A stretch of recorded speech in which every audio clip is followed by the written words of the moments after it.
यही नहीं, बांग्लादेश ने पाकिस्तान और तुर्की के दबाव में भारत को धमकी दी कि वो 4 दिनों में भारत के कई इलाकों पर कब्जा कर सकता है। बांग्लादेश के इन उकसावे वाले कदमों के जवाब में भारतीय सेना ने अपनी तैयारियों को तेज कर लिया है। भारत ने इजराइल से मंगाए हेरोन ड्रोन तैनात करने का फैसला किया। ये ड्रोन न केवल निगरानी में माहिर है, बल्कि दुश्मन के ड्रोन और सेना को मिट्टी में मिला सकते हैं। बांग्लादेश को ये समझना होगा कि वो भारतीय सैन्य अड्डों से चारों तरफ से घिरा हुआ है। अब सवाल यह है कि बांग्लादेश के पीछे है कौन? दरअसल बांग्लादेश की ये हरकतें पाकिस्तान, तुर्की और चीन के इशारों पर होती दिख रही। पाकिस्तान ने बांग्लादेश को हथियार, गोला बारूद और आतंकवादियों की आपूर्ति करके भारत के खिलाफ भड़काने का काम किया। हाल ही में बांग्लादेश में पाकिस्तानियों की आवाजाही तेजी से बढ़ी है। पाकिस्तान ने बांग्लादेश में इतना प्रभाव जमा लिया कि वहां के बड़े शहरों में आतंकियों का आना जाना आसान हो गया। कि मोहम्मद यूनुस कोई इंसान या व्यक्ति नहीं है। मोहम्मद यूनुस पाकिस्तान का एक दलाल है, एक स्लीपर सेल है, एक जिहादी है, एक आतंकी है और वो आतंकी ऑर्गेनाइजेशन, टेररिज्म ऑर्गेनाइजेशन की दलाली करता है। मोहम्मद यूनुस का एजेंडा ही वही था कि वो किसी भी तरीके से पाकिस्तान 2.0 जिहादिस्तान बनाएगा बांग्लादेश को, और वो उस पर लग गया था, वो अपने काम पर लग गया था। अभी आप सोचो, आपने बहुत अच्छी बात से स्टार्ट किया है, मैं उस पर जाना भी चाहूंगी कि ड्रोन डिप्लॉयड किया है बांग्लादेश ने। 7 ड्रोन उसने बॉर्डर के पास ही डिप्लॉय कर दिया है और कहा है कि भाई हम तो डर रहे हैं। क्यों डर रहे हो तुम? तुम्हारे पास जैश ए मोहम्मद, तुम्हारे पास जमाते इस्लामी, तुम्हारे पास हिजबुत तहरीक, तुम्हारे पास हरकतुल इस्लाम, तुम्हारे पास जमायतुल इस्लाम, तुम्हारे पास ISI, तुम्हारे पास जितने टेररिज्म ऑर्गेनाइजेशन है वो सब तुम्हारे पास है। तो ड्रोन से तुम किसको तो रोकने वाले हो और किसको खत्म करने वाले हो? ये तो ये साफ नजर आ रही है, सब कुछ अमेरिका करवा रहा है, क्योंकि उन्हें पता है कि बांग्लादेश और जो इंडिया वो आपस में अच्छे फ्रेंड्स बनते जा रहे हैं। उनकी वजह से जो बांग्लादेश की इकोनॉमी है वो बेहतर होती जा रही है। वो हमसे कर्ज नहीं मांग रहे, क्योंकि वो एक खुद इंडिपेंडेंट कंट्री बनने की कोशिश कर रहा था। उन्होंने क्या किया, उन्होंने पहले तो मोदी जी की हुकूमत को ना लाने की कोशिश की। उन्होंने इंटरनेट स्लो कर दिया, मतलब कि हर चीज जो मोदी जी की सपोर्ट में जा रही थी उसको स्लो कर दिया। और अमेरिका ने और जो मोदी जी के खिलाफ वीडियोस बनाते थे उनको रीच दे दी, ताकि यही वीडियोस वायरल हो। इस वजह तो शो में कल हमने डिस्कस ठीक हो गया। अगर हम बांग्लादेश की बात कर लें, ये मैं बोलूंगी कि बांग्लादेश में कोई ऐसा इंसान जरूर है जो अमेरिका का बिल्कुल पुतला बना हुआ है। ठीक है, मिश्री साहब मिले मोहम्मद यूनुस से और जो फॉरेन अफेयर्स के एडवाइजर है तौहीद हुसैन से, और बाकी भी उन लोगों ने उन्होंने बात की। इन मीटिंग्स में इंडिया ने कहा जी कि हम एक democratic, stable, peaceful, progressive, inclusive Bangladesh को सपोर्ट करते हैं। हेलो दोस्तों, जैसा कि आपने हाईलाइट में देखा, बांग्लादेश के मुद्दे पर देश भर में सियासत जारी है। इस बीच में पश्चिम बंगाल के मुख्यमंत्री ममता बनर्जी का बयान सामने है। ममता बनर्जी ने कहा, बांग्लादेश में जो हो रहा है वो ठीक नहीं हो रहा, अल्पसंख्यकों पर अत्याचार हो रहा है, उपद्रव, दंगा करे, लेकिन हम ऐसे कोई टिप्पणी न करें जिसका यह असर हो। मुख्यमंत्री ने आगे कहा कि हम दंगे नहीं चाहते, हम शांति चाहते हैं। ये उत्तर प्रदेश नहीं कि आपको बैन कर दो, लेकिन मैं आपसे अपील करती हूँ कि ये सही तरीके से रहिए। कुछ फर्जी वीडियो वायरल किए जा रहे हैं, खास राजनीतिक दलों ऐसा कर रहे हैं। राजनीति मत कीजिए, जो हमारे दोस्त को नुकसान होगा। तो दोस्तों चलिए देखते हैं कि पाक मीडिया इस पर क्या बयान देता है और उसका क्या कहना है इस वीडियो के बारे में। देखिए, बांग्लादेश एक्चुअली में अपने दिमाग से नहीं चल रहा है, वो पाकिस्तानी दिमाग से चल रहा है। जैसे पाकिस्तान हिंदुओं से नफरत करता है, भारत से नफरत करता है, हिंदुओं को देखना नहीं पसंद करता है, सुन्नी 71 फिरकों को देखना नहीं पसंद करता है।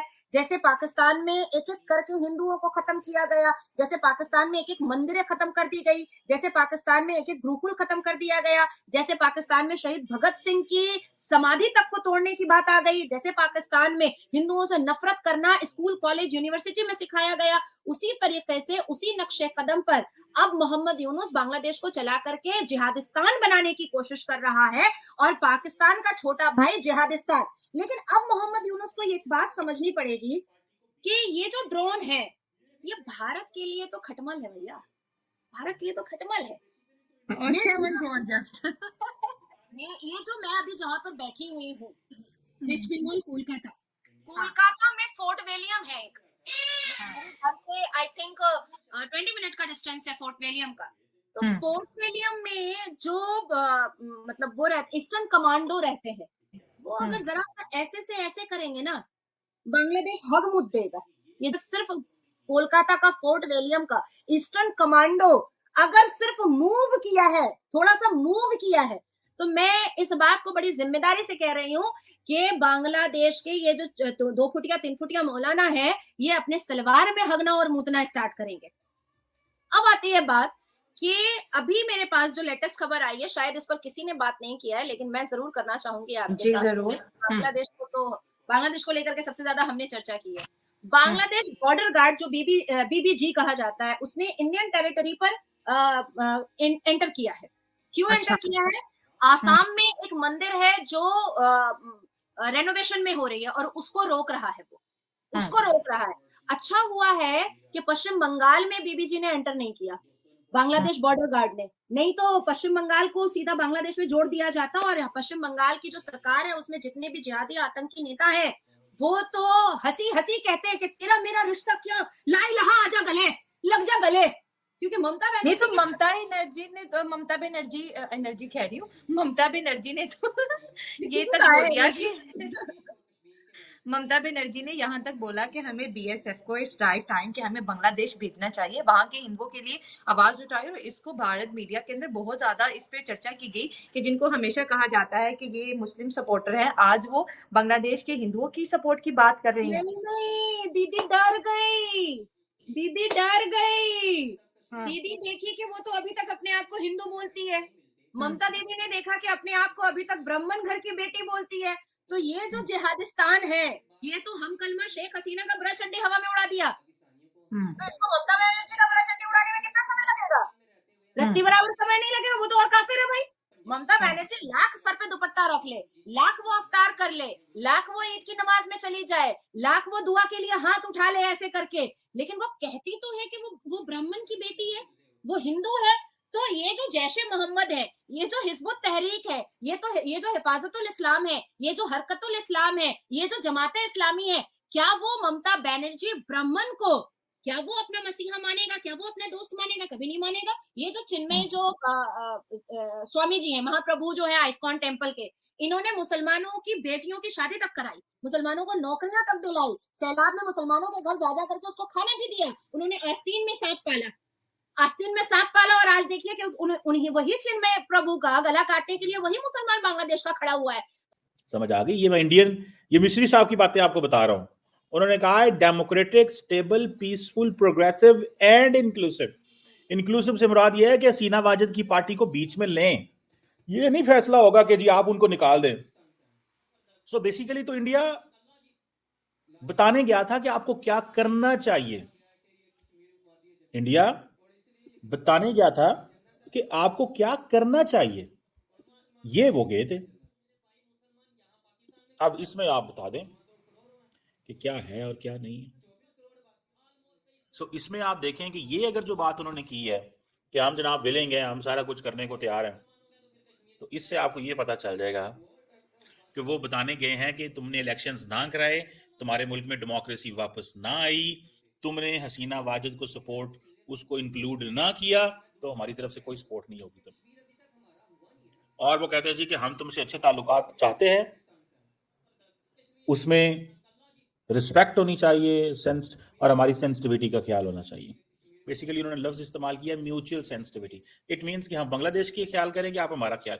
ये कब बात हो रही है? द मोमेंट बांग्लादेश ने ड्रोन्स उड़ाए हैं इंडिया की सरहद के ऊपर, तो इंडियन फॉरेन सेक्रेटरी फटाफट ढाका पहुंच गए।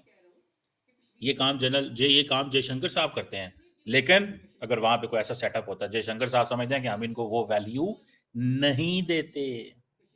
मैं मिस्री को भेजूंगा इस केयर टेकर को डील करने के लिए। हाँ, अगर एक वहां पे हुकूमत होगी तो फिर मैं उसको डील करूंगा।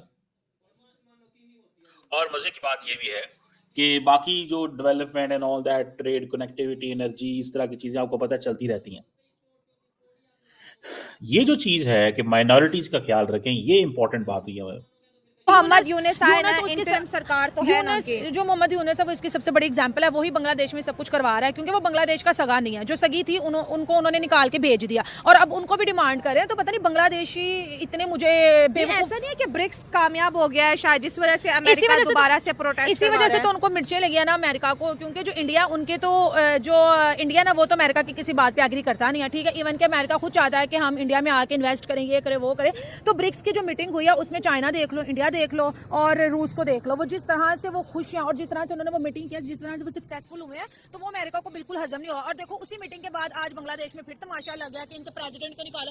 और सबसे अहम चीज जो मैंने नोटिस की है, बांग्लादेश में कुछ भी होता है वहाँ पे बांग्लादेशियों को कुछ नहीं कहते, वहाँ पे बांग्लादेशी हिंदुओं को टारगेट किया जा रहा है और वो स्पेशली हिंदुओं को गुस्सा दिलवा रहे हैं। और वो मोदी जी से कुछ ऐसा करवाना चाहते हैं ताकि आपको पता है कि जहाँ पे भी टेंशन बढ़े। आपको पता है कि जहाँ पे भी हिंदुओं पे कुछ जुल्म होता है, पाकिस्तान की बात कर लो या अदर कंट्रीज की कर लो, तो मोदी जी बहुत एक्टिव होते हैं और वो उन पे बात करते हैं। जिस तरह से हमने तुर्की में एक वाकया देखा था, वो अपने हिंदुओं को लेकर बहुत ज्यादा सिंसियर है और ये चाहते हैं, अमेरिका के पीछे साजिश है और ये चाहती है कि हम कोई ऐसा प्लान करें जिसकी वजह से इंडियंस लोगों को गुस्सा आए, जिसकी वजह से उनकी सरकार को गुस्सा, और वो बांग्लादेश के ऊपर कुछ ऐसा स्टेप कर दे कि जो थोड़ी सी भी हमें नजर आता है कि शायद इंडिया बांग्लादेश को माफ करेगा, वो बिल्कुल। अगर हम बांग्लादेश की पॉलिटिक्स की बात करें या इंडिया की इन्वॉल्वमेंट की बात करें, अमेरिका स्पेसिफिकली अगर मैं बात करूं, तो अमेरिका की हमेशा स्ट्रेटजी ये रही है कि पड़ोसियों को आपस में लड़वाओ। जैसे सबसे बड़ी example हमारे हम हो बीच गए। इंडिया और पाकिस्तान कश्मीर का मुद्दा, अब बांग्लादेश को लेके इंडिया के साथ लड़वा रहा है। क्योंकि शेख अब हसीना अमेरिका वाजिद को वापस करो वरना हम प्रोटेस्ट करेंगे।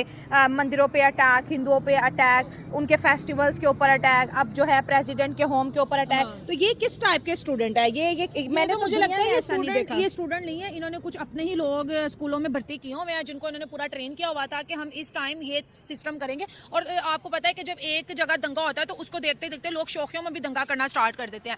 और जहाँ पर अमेरिका की बात कर ले, अमेरिका कभी भी नहीं चाहता कि कोई कंट्री खुद तरक्की करे। सबसे बड़ी एग्जांपल हम हैं, हमारी हुकूमत भी जो करती है आपको पता है किसके कहने पे कर रही है, बांग्लादेशी जो कर रहे हैं आपको पता है मोहम्मद यूनुस किसके कहने पे ये बांग्लादेश में सब कुछ करवा रहा है। अगर हम कनाडा की बात कर लें, वो भी ट्रूडो भी इंडिया के खिलाफ लगा हुआ। निजर के मामले में तुम्हारा क्या काम है जब तुम्हारे पास कोई सबूत ही नहीं है? लोग तुमसे कह रहे हैं कि भाई हमें एविडेंस दो, हमें एविडेंस दो। अगर तुम्हारे पास है तुम प्रूफ करो, वैसे ही बिना बातों के तुम हवाएं छोड़ते जा रहे हो। अगर हम तुर्की की बात कर लें, उनकी कितनी हेल्प किया वो, मतलब कि जो अमेरिका है ना वो तमाम कंट्रीज को अपने कंट्रोल में करना चाहता है। अगर जो कंट्रीज इंडिया के साथ मिल जाती है, सबसे बड़ी एग्जांपल रशिया देख लो, रूस देख लो, वो इंडिया के साथ है, वो अमेरिका के गुलाम नहीं है। अगर हम रशिया की बात कर लें तो जिस तरह से रशिया पे भी सैंक्शन लगी थी, लेकिन इंडिया को भी धमकाया गया था, लेकिन इंडिया ने तेल वगैरह लिया। मतलब कि इंडिया किसी की नहीं सुनता। सब इंपॉर्टेंट चीज ये बताओ, तुम्हारी सिक्स सेंस क्या बोल रही है कि जिस तरह शेख हसीना वाजिद जो है अपनी जान बचा के इंडिया में पनाह लेती हैं, तो क्या प्रेसिडेंट जो है मोहम्मद शहाबुद्दीन भी प्रेशराइज हो जाएंगे? क्योंकि स्टूडेंट तो तोड़फोड़ पे उतर आते हैं, वो तो इतने जुनूनी हो जाते हैं कि वो तो रुकने वाले नहीं, दीवारें तोड़ देते हैं, फलांग देते हैं। जो मेरी सिक्स सेंस काम करी है ना, शेख हसीना यहाँ से चलेगी इंडिया में, उनके बहुत अच्छा उनका वेलकम किया गया, ठीक है, उनको बहुत अच्छा प्रोटोकॉल मिलता है, वो बहुत अच्छी तरह वहाँ पे अपनी लाइफ गुजार रही है। बांग्लादेश से कहीं गुना ज्यादा